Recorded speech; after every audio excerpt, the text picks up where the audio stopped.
রাজ্য জুড়ে ক্রমশ বেড়েই চলেছে চুরির ঘটনা। আর দিন দিন ধরে এমন দুঃসাহসিকভাবে চুরির ঘটনা ঘটায় অতিষ্ঠ হয়েছেন সাধারণ মানুষজনেরা। আর বিভিন্ন জেলার পাশাপাশি এবার জলপাইগুড়ি জেলায় ঘটলো এমন দুঃসাহসিকভাবে চুরির ঘটনা। জানা যাচ্ছে জলপাইগুড়ি হলদিবাড়ি রোডে তিনটি দোকান সহ একটি মন্দিরে চুরির ঘটনা ঘটায় রীতিমতো চাঞ্চল্য ছড়ায় ওই এলাকায়। জলপাইগুড়ি হলদিবাড়ি রোড সংলগ্ন পান্ডাপাড়া এলাকায় একই দিনে একই সাথে কয়েকটি দোকানে চুরির চেষ্টা চালায় দুষ্কৃতীরা। কিন্তু তিনটি দোকানের তালা ভেঙে ও একটি মন্দিরের ক্যাশ বাক্স চুরি করতে সফল হয় দুষ্কৃতীরা। আর সোমবার এমন চুরির ঘটনা ঘটায় চাঞ্চল্য ছড়িয়েছে গোটা এলাকা জুড়ে।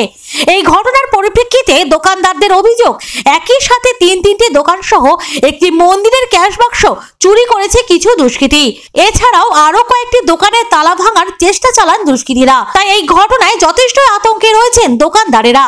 উল্লেখ্য, এই এলাকায় গত 30 থেকে 35 বছর ধরে এমন কোনো চুরির ঘটনা ঘটেনি এর আগে বলে জানা যাচ্ছে।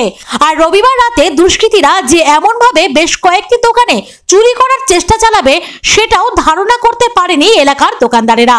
এদিন দুষ্কৃতীরা একটি ওষুধের দোকানের শাটারের তালা ভেঙে ভেতরে প্রবেশ করে আর দোকানের ক্যাশ বাক্স হাতিয়ে চুরি করার চেষ্টা চালান। কিন্তু দোকানের ক্যাশ বাক্সে টাকা মজুদ না থাকার ফলে, এছাড়া ওষুধের দোকান হওয়ার ফলে দুষ্কৃতীরা সেখান থেকে কোনো কিছুই চুরি করতে পারেনি বলে এমনটাই দাবি করেন ওষুধের দোকানের মালিক। এই প্রসঙ্গে ওষুধের দোকানের সেই মালিক বলেন, কোন রকমে ক্ষতি হওয়ার হাত থেকে বেঁচে যাই আমি। যদি ক্যাশ বাক্সে টাকা মজুদ থাকতো তাহলে বড়সড় ক্ষতি হয়ে যেত আমার।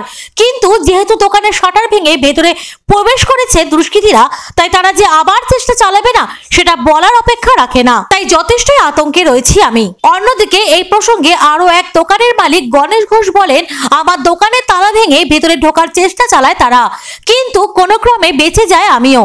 কারণ আমাদের পাশেই একটি চায়ের দোকানের ছেলে, সে নিজের দোকানেই নিজে রাত্রি থাকে, যার দরুন দুষ্কৃতীরা দোকানের তালা ভাঙার সময় সে টের পেয়ে যায়। আর রাতে দুটো সিভিক পুলিশ পাহারায় থাকেন, তাদের সে ডেকে আনে আর দুষ্কৃতীরা তাদের দেখা মাত্রই সেখান থেকে পালিয়ে যায়। সে কারণেই আমার দোকানও চুরি হওয়ার হাত থেকে বেঁচে যায়। সেই দোকানদার আরো বলেন, এমন কাজ যারা করেছেন তারা রীতিমতো আমার দোকানের সবকিছু কয়েকদিন ধরেই অনুসরণ করেছিল।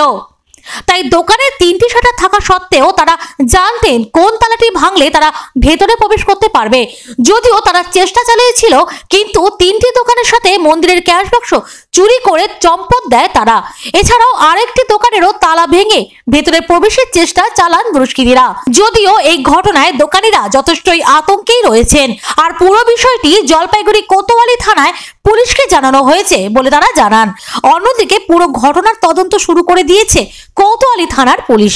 ক্যাশ বাক্সটা দেখেছে, ক্যাশ বাক্সে যেহেতু টাকা থাকে না, টাকা না থাকার কারণে ওরা আর কোনো কিছু হাত দেয়নি। কেন ওষুধ নিয়ে কি করবে? ওষুধ নিয়ে তো একটা ব্যাপার থাকে, আতঙ্ক তো সবাই আছে। ধরুন আমার একার তো নয়, আমার পাশাপাশি যেসব মুদিখানা দোকান আছে, এটা প্রত্যেকেরই ক্ষতি। একসাথে 3টা দোকান, পরপর 3টা দোকান চুরি হয়েছে এখানে।